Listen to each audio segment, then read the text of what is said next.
Good morning. It's Tuesday, November 16th.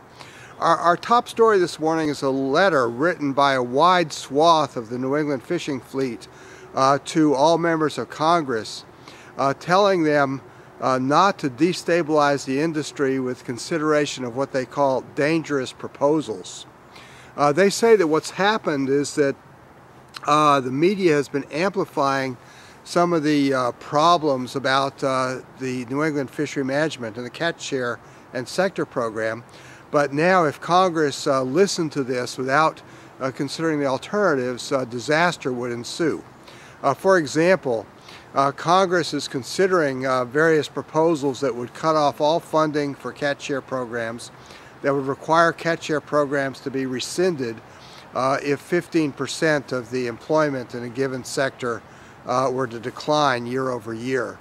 And they're doing all this with quite a bit of ignorance as to how the system has actually been implemented in New England. The letter writers here are not fringe elements. They represent the major boat owners in Gloucester, in New Bedford, in Boston, in Portland, and dozens and dozens and dozens of small boat fishermen up and down the coast who have signed this letter.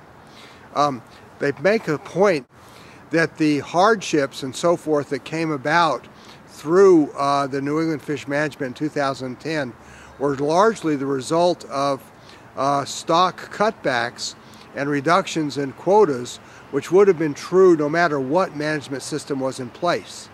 And they say that the anger over these cutbacks and the need to address stock rebuilding and more plentiful fishing opportunities should not be used to introduce further chaos into the New England management system.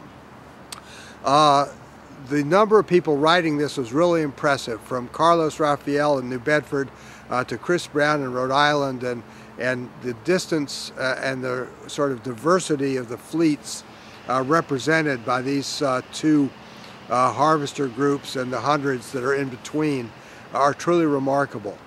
So we hope that in fact Congress will take a look at this letter and will actually look at the economic consequences of some of what they're proposing, instead of just knee-jerk reactions to a couple of people with an axe to grind.